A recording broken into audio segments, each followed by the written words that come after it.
And what's really important in my work is I don't make my creatives choose. What we do is we combine, because from my own experience, when I was starting, as a coach and figuring out what I wanted to do, the reason I initially went to coaching was really because I could do all of these things under that one umbrella. And one of the things plaguing multi-passionate creatives the most is that society has told them over and over and over again, choose, pick a thing, stick to it. Welcome to Career Coaching Secrets, the podcast where we talk with successful career coaches on how they built their success and the hard lessons they learned along the way.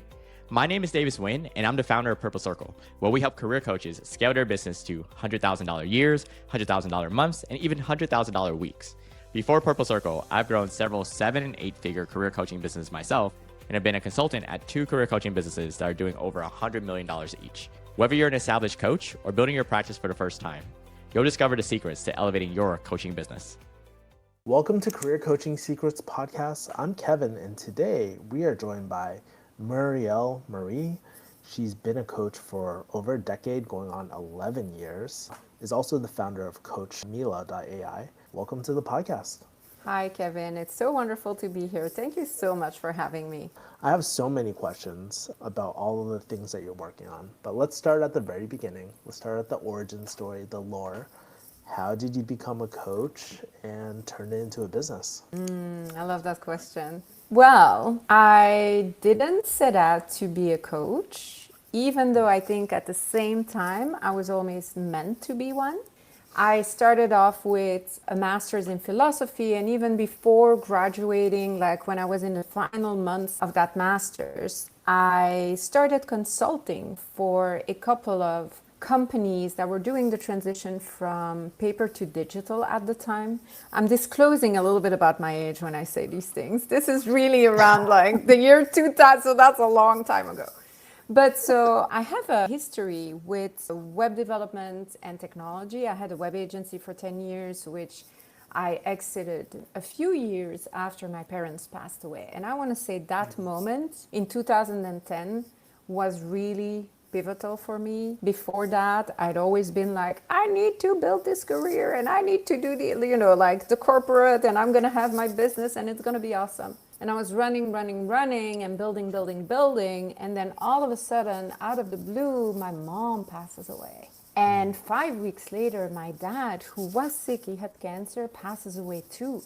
Everything stops. I get chills when I think about it. Especially today, as we're recording, is the Day of the Dead. So I've been talking to them quite a bit today and remembering them. And so all of a sudden, I find myself in this very, very dark place where I wonder, what am I really doing here? I have been working so hard because I wanted to make them happy and proud. And now all of a sudden, the people that I was doing all of this effort for, they're gone. So it took me about 1.5 years to really get back from that. It was a really dark night of the soul, really difficult moment. And as I'm getting back on my feet, I start to realize, maybe I don't want to go back. Maybe I don't want to be, this like person that just builds them, but maybe I want to do something else. And that's when I went in search of who I really was and where I discovered what was important to me. And so for the first time in my life, instead of letting me guide myself by the degrees and the accolades I could have and what other people were expecting of me, I stopped and I did quite a bit of work. This is 10 years ago, so coaching wasn't what it is today, but there were a few key people, key books out there that really got me going, and they asked some pertinent questions around, but what do you really like doing? And who do you want to be? And how do you want to serve? And what is your purpose? And all of those things, doing all of these exercises led me to wanting alone. I remember it like it was yesterday. I was in the kitchen and I was doing the final exercise, and all at the bottom, I wrote in big capital letters, coach. Yeah, so that's how it started. What was it about coaching that resonated so much with you during that time? It was a combination of things. In the meantime, I've become a coach myself, a career coach. I mostly help creative generalists, multi-passionate creatives, so people with a lot of different interests and passions. And when I did the work myself to figure out what I wanted to do, I realized that I wanted to keep learning, that I needed variety, that I needed to be able to share the knowledge that I was gathering, that I loved living on purpose and supporting people and helping them through things as well. I wanted versatility in the sense of I wanted to coach, but I also wanted to write, I wanted to speak, I wanted to do all of these different things. And when I really did like the little checklisting, coach was really spot on, and the thing that would allow me to do all of those different things under one umbrella. Let's fast forward to today because you mentioned the type of people that you help. You said multi-passionate creators. What are some of the problems or symptoms that these creators come up to you? So my big thing is helping them get unstuck. So they come to me when they lack clarity, when they lack direction, when they are overwhelmed by the amount of ideas they have and don't really know what to start with or where to start or how to continue something or how to finish something. So it's really at this point of you have a creative brain. Because you have a creative brain, you have a multitude of ideas, and especially these days, a multitude of entrepreneurial ideas, of artistic ideas, right? I'm sure, Kevin, you understand what I'm saying, of creative ideas. And the problem is they can start really screaming at you. And they can make it really difficult for you to stay in action. So what happens is a lot of these creatives who are not afraid to work, because that's not where the problem lies, they're action takers, they're goers, they're doers. The problem really is about, yes, but what am I supposed to do? They also double very often as perfectionists.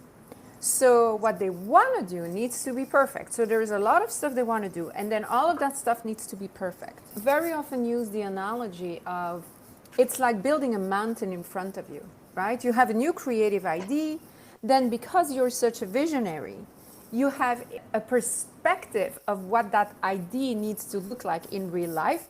It's a Rolls Royce, it has all the whistles and bells, it's going to be absolutely perfect.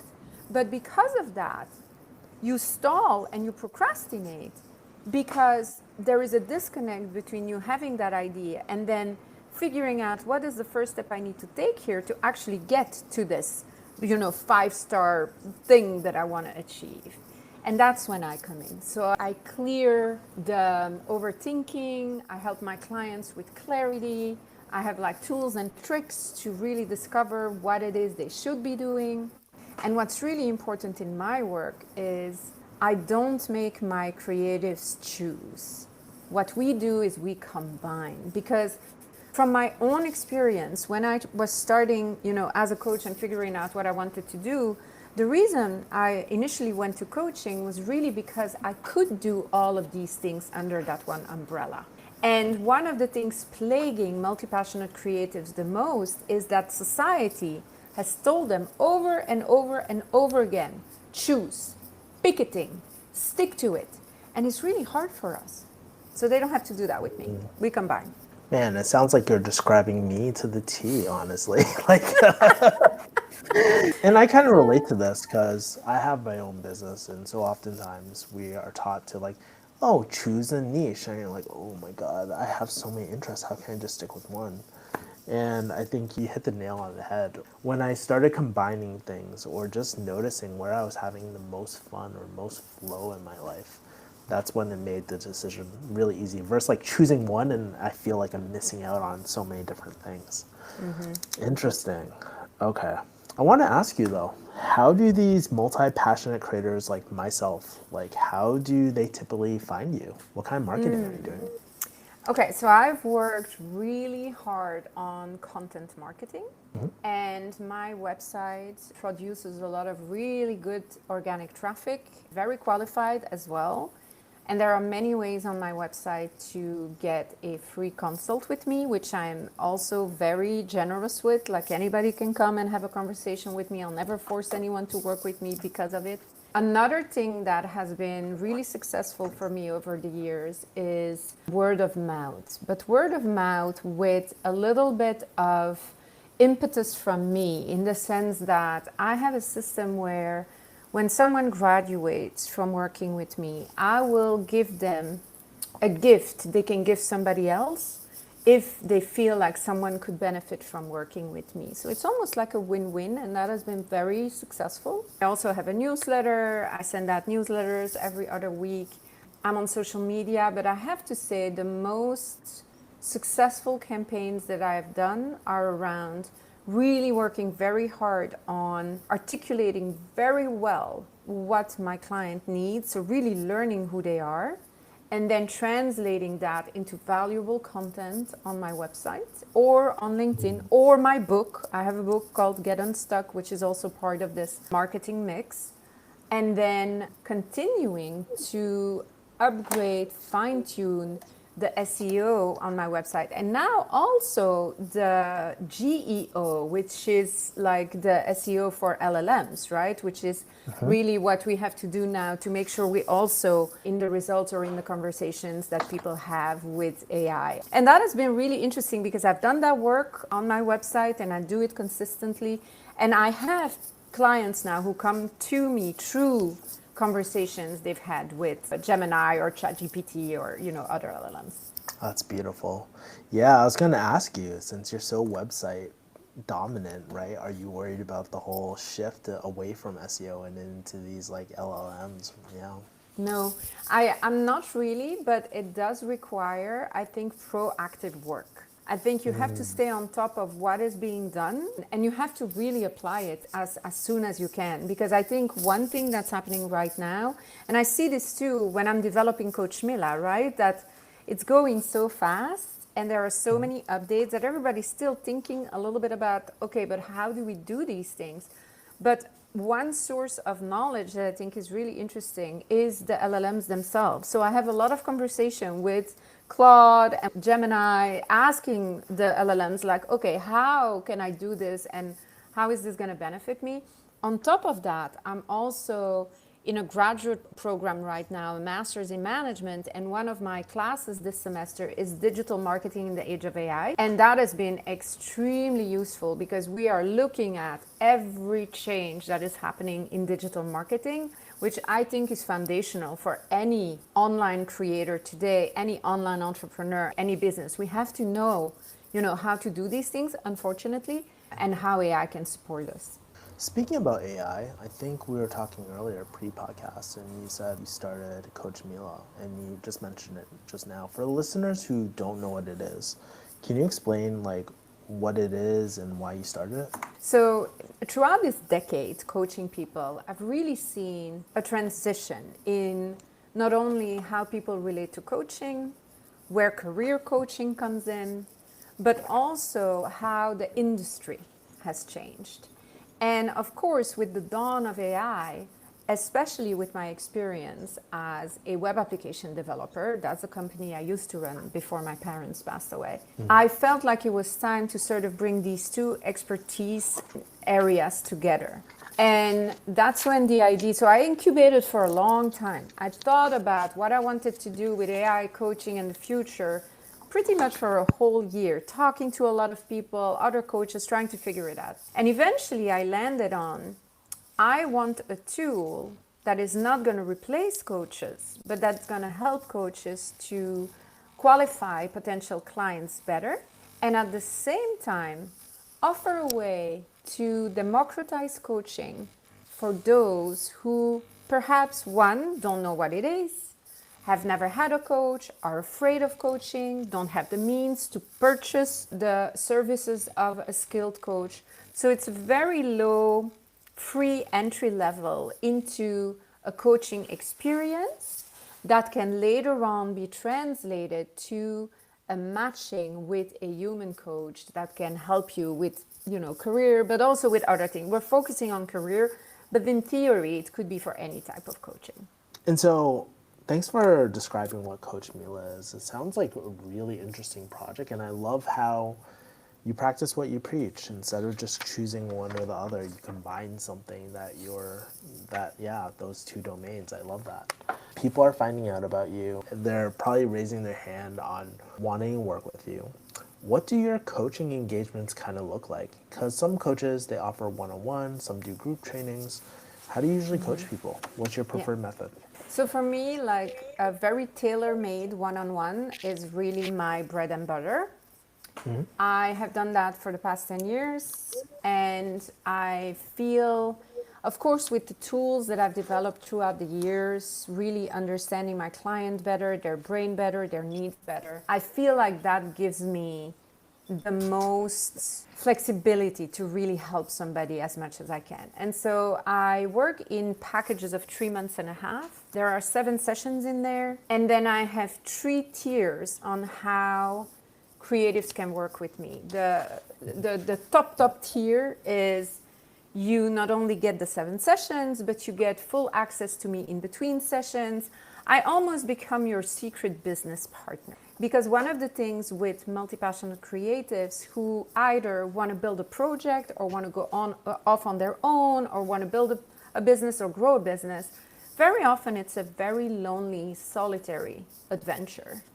And I realized a few years ago when I was checking in with clients and that check-in was so powerful, and very often they had been waiting for such a long time to ask me a question that I was like, okay, let's see how I could package this, that I could be working alongside you, not only as your coach during the sessions, because I'm not a consultant, it's not up to me to tell you what you should do, you have to figure that out yourself, but I can help you. But then in between those sessions, if you have specific needs, either to like transition into a new career or to build a business, I can assist you in doing that. So that's the top tier. And then there are 2 tiers below that are equally 7 sessions, but where the amount of high touch support is a little different. So the middle tier has a few touch points, and then the lowest tiers is just the sessions. That's really for the people who are self-starters and they're like, I don't need a secret business partner. I can do this on my own. And then I will see them during the sessions. We will articulate what it is that they want to do, and then they will go off on their own. But so those are the 3. And I have found that very often, even the middle package with the few touch points is really beneficial to clients. And especially after 10 years, in the full package, there is also access to my Rolodex, where I introduce clients to other clients, and I do quite a bit of very warm introductions. After 10 years of working with creatives, I have a lot of people internationally that are in creative fields that are really interesting for new clients or repeat clients. So that's a little bit how I structure it. That's interesting. And especially with the highest tier, right? Because if they can call you between sessions, it's really, really highest tier. It just seems like the work is pretty intimate. So how do you think about managing your client capacity and whatnot? Well, I used to work I remember early in my career, like my full days of coaching, like really full days. And at the end of those days, I would sit on the couch, and then somebody would say something to me and I would be like, I'm so sorry, I can't talk right now because I've been doing this for, the entire day. I need a break. So now I'm much more mindful of the amount of energy that I need to bring to the table in order to do this work well. So I have the joy and the luck that I have a lot of people wanting to work with me. So I can limit the amount of people that I work with on a daily and a weekly basis. Also, because I really want to give them what they need to succeed, right? And this hybrid model, I find, works really well, especially when people want to either transition into something really different, or because for me, career coaching, especially for creatives, is also building a business, right? It's also like doing your entrepreneurial thing, becoming a freelancer. A lot of people come from corporate and will transition out of it. And I want to be able to help them fully and not be thinking about the next person I need to help. So it is a very, at least to me, very personal endeavor. Of course, I abide by the ethics code of, our coaching industry. And that's also very important to me. But I will say that a lot of the clients, even clients that I supported 10 years ago, tend to come back to me when they have a new challenge or they want to do something new. And that is to me my biggest reward, because the only reason I do what I do is because I believe that being stuck, Kevin, is agonizing. And I believe that as a creative who has multiple interests, trying to fit in a world of specialists like the world we live in is agonizing. And so it's my way, I always joke, it's like, I don't know, maybe that's an autistic joke. I'm autistic, I apologize in advance. No, actually, I don't apologize, I love being autistic, but I'm going off on a tangent. I often say, it's my little way of helping us achieve world peace, because I believe that if somebody can do work they love with purpose and not feel as if they're underutilized, burned out, bored out because they are not at the right place with all of their passions and interests, we're a little closer to people being peaceful and happy. I love that kind of mission behind that. I didn't expect that coming from that Thanks. question, but I love it. I do want to ask you too, because the work you do with multi-passionate creators, right? The burnout and the overwhelm, underutilization, right? The things that you just mentioned. These are the things that feel like really transformational in our soul, in our hearts and stuff. But we also live in a capitalistic society too. And of course, you don't have to give any hard numbers about your tiers or anything like that. But what are your thoughts about how to price something like this type of coaching? Yeah, how do you kind of figure out rates? What pricing strategies have you gravitated to? I would love to hear your journey with that if you're open to it. Yes, of course. When I started 10 years ago, I would give everything of myself to a client for 3.5 months, and they would pay me about $450 for it. So that was the beginning of my career. And I would work late nights, all of it, Now, like a full-blown package, like with all the whistles and bells, is around 4,500. So it's like a 10x sim. So it's like, reasonable considering the experience I have. However, I do believe we need to make our work available to as many people as we can. So that is also one of the reasons why I wrote the book. The book has the full method, right? And you can get the book, if you get the Kindle, I think it's like $6, $7. You won't get me, but you will get a lot of my insights and 10 years of my work in there, or 9 years, right? Because it came out last year. So that's one of the things I do. Another thing that I do to make it more affordable is you have the 3 tiers. So of course, the less high touch I am in the process, the more affordable it becomes for people who cannot, pay the full amount. And then I also have scholarships. I believe, and I do every year, and I've been doing this for 10 years, I will do 3 full pro bono series where the person doesn't need to pay me anything. I do it because 1, I believe in what they do. 2, they cannot afford my services.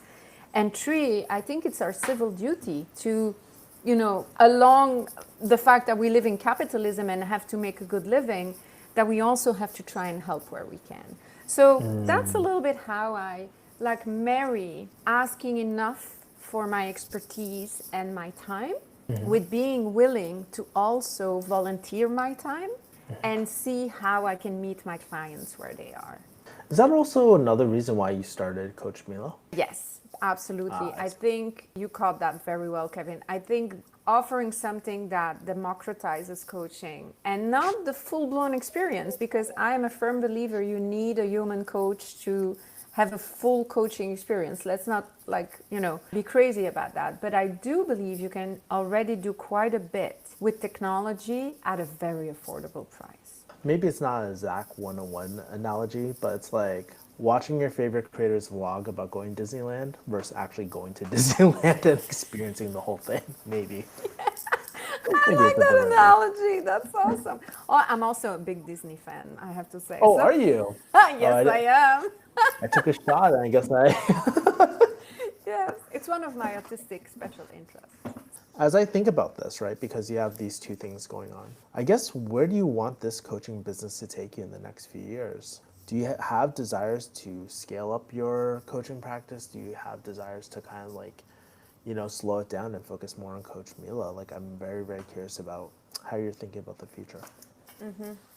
Well, I am currently giving my attention to both with, I would say, it's not entirely 50-50, but almost. And I want to put a little bit more, of course, in the new venture moving forward, but I don't want to stop what I've built, and I don't want, like, there is a lot of potency in the coaching work I do. So right now, just to tell you what the roadmap looks like, I'm looking to develop my own Get Unstuck certification. So based on the work I've done for 10 years and the method I use, etc. And to actually engage coaches that can be trained in what I do and that can take over a little bit of the work that I am doing with clients now. Now that comes with its own set of question marks, of uncertainties, because there is an element of quality in there. How are they going to coach? How can I teach them? All of that. And also, how can I grow this in a sustainable and heart-centered way? For Coach Mila or both projects? No, this is really for Murielle Marie. Coach Mila is an app, a startup, so that's different, right? Of course, there I also have a financial roadmap and I have a lot of things that need to happen, but that is not a business where I still am the one delivering the service. And so now, after a decade doing this as a coach myself, I'm really starting to look at and think of, okay, what is the next step? What can I do to continue to service customers and clients the right way, and maybe not have to be the one doing all of the coaching all of the time. And when you say scaling in a heart-centered way, right, what does that mean to you, I guess? Like, I'm sure that can be interpreted in many different ways, but what does that mean to you? Well, for me, it has to do with ethics, values, and purpose. Like how you work, how you deal with customers or with clients, how you bring your own self to the table, and basically what kind of coach are you? And will that work with the work that I've been doing and the methodologies I've developed? And because nobody's for everybody, right? So it's also a matter of figuring out, okay, who would like working this way, and what kind of relationship would that be for me with the coaches and then with the clients. And I find that to be a very interesting journey, because you have, again, quite a few questions that you need to answer, because you need clarity before you can start doing those things. As you're thinking about scaling in a heart-centered way, as you put it, what are some challenges that come to mind? Not being willing to do anything to get there, but wanting to do it in a way that aligns with my values, right? Like, because there are many ways to achieve growth, but I don't want it to be to the detriment of my own well-being. I want it to be an environment where people thrive. So those are really important questions for me. But it is certainly true that if you care about work-life balance for everybody, if you care about sustainability, if you care about heart-centered service delivery, you will spend quite a bit of time and money putting these things in place. And somebody who doesn't consider those things so much might not have to do that. They might go about it in a different way. They might be willing to use other methodologies to develop and grow. But in my case, it's not like I need to do it. It's an all or nothing thing. No, I believe that being an entrepreneur is like, it's your life, right? So it's a day-to-day activity. I'm a coach every single day. And not only when I coach somebody, I'm an entrepreneur every single day. So everything I do sort of needs to add to how it feels to me to be creating. And that's why I always say, deadlines are such an interesting thing. All deadlines are man-made, right? Yep. We really don't have anybody who came down to Earth, or maybe an alien at some point, we don't know, but who said like, oh, you guys need to do this by then, like it's absolutely necessary. No, and the worst deadline givers usually are ourselves. We're putting these deadlines on. So what I very often say to people, and to the people working with me, everybody, is it's not urgent, but it's important. And I think this aspect of it's important to me to do this well precedes, I need to have it by then. Of course, as a multi-passionate creative who has a tendency to procrastinate, I also have to remind myself that sometimes it becomes urgent. But if I have to choose between the two, I won't do it at all costs. I will try and do it well, because I believe that everything we do, and I'm really going on the philosophical thing now, but I believe that everything we do as entrepreneurs is really part of the creative process. Right? Being an entrepreneur is really problem solving at the heart of it, and solving challenges and building things. And so there is a way. I wasn't like that in my 20s or in my 30s. It's really the last few years that I've understood that there is a lot of joy to be found in reflecting on and how we are going to do something, and then really practicing doing it in a particular sustainable and fun way. Speaking about entrepreneurs, by the way, I would like to play a game with you if you're open to it. It's a very popular storytelling game, but I want to do it through the lens of business investments, because so many entrepreneurs, we invest into things like coaching, training, marketing, team members, a lot of different things. The list probably goes on forever. So what I want to do is I want to prompt a phrase, and you tell me the first thing that comes to mind. Kind of like a psychologist, like when you're lying on the couch and stuff and they show you a picture. Just tell me the first thing that comes to mind. If there's a story, then you can tell the story if you like. Okay? Okay. First business investment you remember ever making. Total failure. Total failure? Total failure. This was a long time ago, but it was a total failure. And do you want a little bit of backstory on that one? I'm willing to share. Sure. It's okay. I'll give you the short story. So the short story was I invested in a franchise business. And I was promised, a lot of things. And I didn't have, this was early in my entrepreneurial career. I think I had my own business for maybe a year, not even. I was young, very young. And I didn't read the small print. I didn't get any help going over the contract. I was just so sure that I knew everything about everything. So I signed, I paid, and all of a sudden, I never heard of the person again. The only time that I heard of them again was one time when they sent me a picture of the jet ski they'd bought with my money. Total failure. Yeah, never did that again. Okay. Last business investment you made. That is one that I've made not a long time ago. I'm actually in the process of incubating a new business. I can't really speak to it too much, but it's really interesting because this time I've gone off the technological track into something very tangible. And it was interesting because, with AI, it's a lot of stuff is changing, right? A lot of jobs are being re-taught. A lot of people are having a hard time getting into industries. And as a career coach, I really, I get a lot of that feedback, right? And I'm sure you do too, Kevin. I don't know where you're at with that, but at least I'm hearing that a lot of things are changing. And I've always wanted to, because everything I've done so far has really been digital. And okay, my coaching business is a service, so it's not that digital, but it's my website, it's my content, it's my online marketing. So I wanted something earthbound to sort of, balance it out a little bit. And it's really interesting how I'm feeling about it. It's unknown territory, but it's exciting, so we'll see. I'll be able to tell you more in a few months. Best business investment you made? Myself.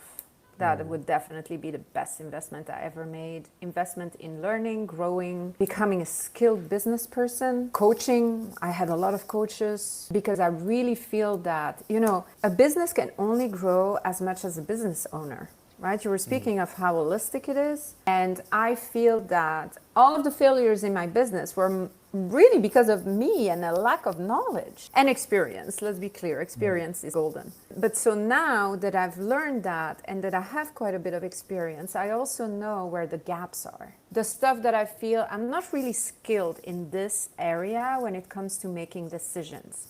How can I, one, hire someone to make them for me and teach me? Or two, how can I learn how to make better and more informed decisions in this area? And that's proven to be incredible, just in general. Okay, this one's the kind of cheeky one. Worst business investment that you kind of wish you got your money back from? The worst business investment that I kind of wish I got my money back from. I don't really know because I have this particular way of looking at investing. Throughout the years, I've invested a lot in my own businesses, not always with success. Let's be clear. Sometimes yes, sometimes no. I've invested in other people's businesses. I have invested in franchises that didn't turn out to be anything. And what I have learned to do, because otherwise I feel like it produces too much stress and anxiety, is before I invest in something, I really ask myself, like, what would happen if this went completely wrong? Basically, and I never invest a lot of money. Let's be clear. I mean, I'm not like super rich person or anything like that. I have to work hard for the money that I make. So I invest small amounts or medium amounts. And I always ask myself, can I really live without this money? And I will only really invest when I am okay with losing it.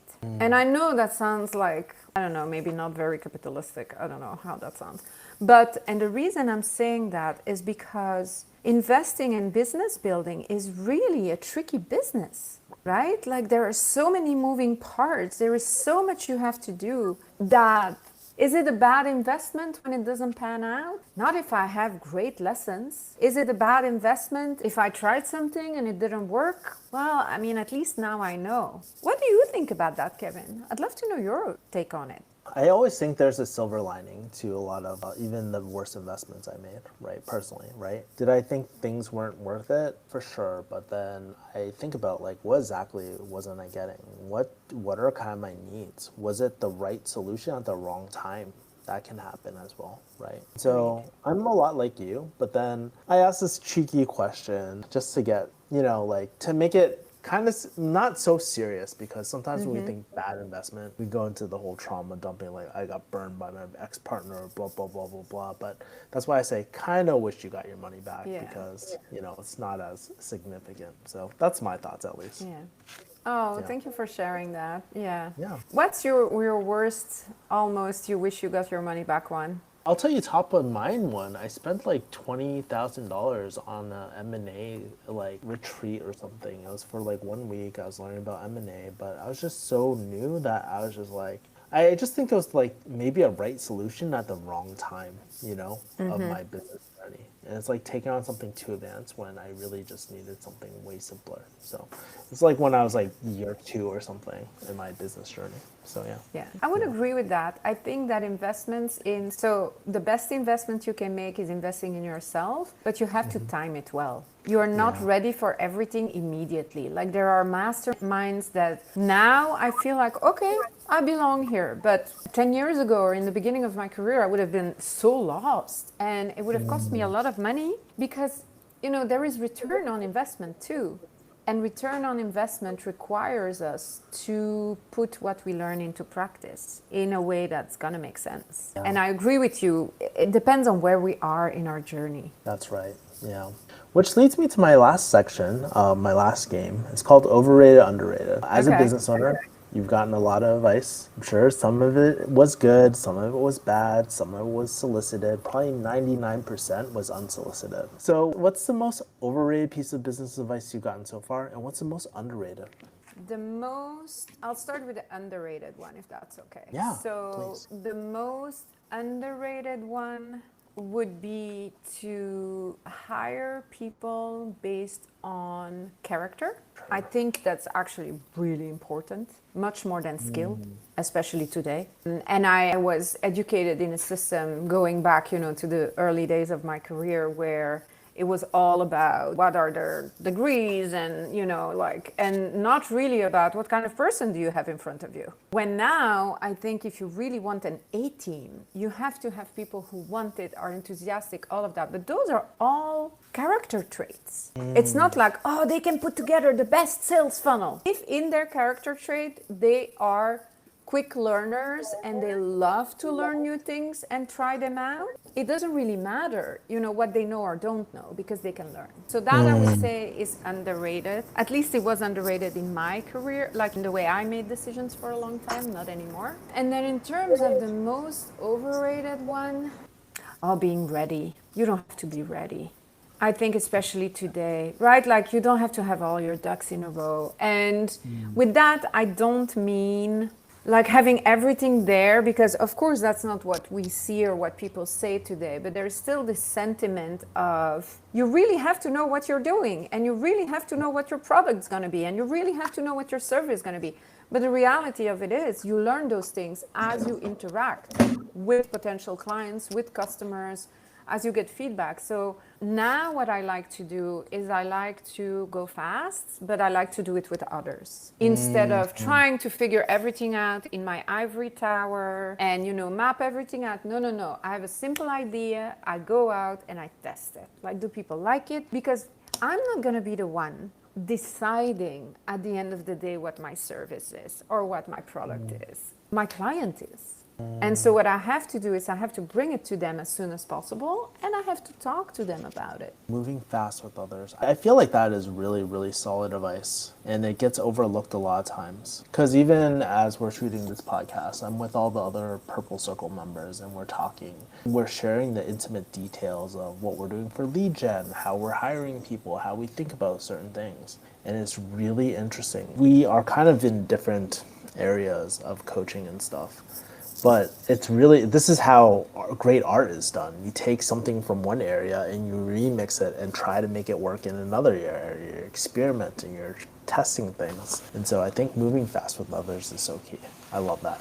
We're at this point where I have to ask you this last question, by the way, Murielle. That's so sad. We're having such a good conversation. I know. How can people find you and connect with you?